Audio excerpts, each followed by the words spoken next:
This channel does not promote any violent, harmful, or illegal activities. All content provided by this channel is meant for an educational purpose only.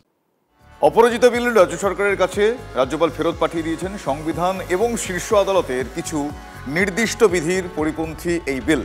UEM Jaipur is a perfect target for prospective students aspiring for good jobs, good education with future-ready skills. এমনটাই রাজভবনের যুক্তি। সূত্রের খবর, অপরাজিতা বিল নিয়ে নবান্নের থেকে কয়েকটি বিষয় রাজভবন জানতে চেয়েছে, কারণ রাষ্ট্রপতি ভবন থেকে রাজভবনের কাছে জানতে চাওয়া হয়েছে বিষয়টা। আর সাজা সংক্রান্ত যে বিষয় বিলে উল্লেখ রয়েছে তার বিষয়েও বেশ কিছু ব্যাখ্যা চাওয়া হয়েছে বলে অভিযোগ। নারী নির্যাতনে কঠোরতম শাস্তি দিতে অপরাজিতা বিল এনেছিল তৃণমূল সরকার। নয়া বিল অনুযায়ী শিশু নারীদের ধর্ষণের পর খুন এসব গুরুতর ঘটনায় দোষীদের মৃত্যুদণ্ডের বিধান রয়েছে। বিল আগেই বিধানসভায় পাশ হয়ে গিয়েছে, তা অনুমোদনের জন্য রাজ্যপালের দরবারে পাঠানো হয়েছিল। রাজভবনের পদক্ষেপে আরও রাজভবন যে সংঘাত সেটা একটু চড়েই গেল। মমতা বন্দ্যোপাধ্যায় মহিলাদের সুরক্ষায় যে নজিরবিহীন বিল পাস করেছিলেন এবং আমরা বলছিলাম অবিলম্বে রাষ্ট্রপতি সেটার সম্মতি দিন। এখন রাজভবন সূত্রে খবর হচ্ছে যে সেটি দিল্লি থেকে ফেরত এসছে।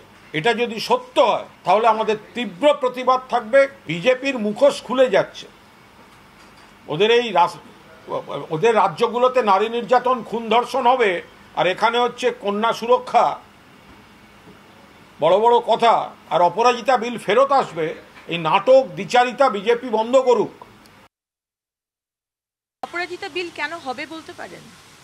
ভারতীয় ন্যায় সংহিতা, যেটা কেন্দ্রের বিল এবং সমস্ত ভারতবর্ষের মানুষ যেটা ফলো করছেন, আলাদা করে পশ্চিমবঙ্গের জন্য আলাদা বিল হবে কেন? কোথায় আটকাচ্ছে? কোটি কোটি টাকা মহিলাদের সম্মান সুরক্ষার জন্য যে দেওয়া হয়েছে, ফাস্ট ট্র্যাক কোর্ট, সিসিটিভি লাগানো, আমরা তো বিধানসভা তো ওই একই কোয়েশ্চেন তুলেছি।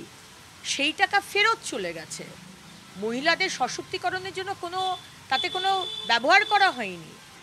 মমতা ব্যানার্জি, আপনি যদি মনে করে থাকেন যে অপরাজিতা বিল হচ্ছে না বলে আপনি বিচার দিতে পাচ্ছেন না, এটা যদি বাংলার মানুষকে বিশ্বাস করতে বলেন, বাংলার মানুষ সেটা মানবে না। এই যে অপরাজিতা বিল, এই বিলের কোনো যৌক্তিকতা আছে বলে আমি মনে করি না।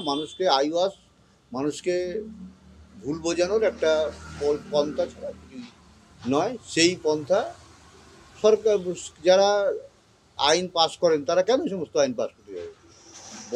সবচেয়ে বড় প্রভিশন তো বিভিন্ন আইনে আছে।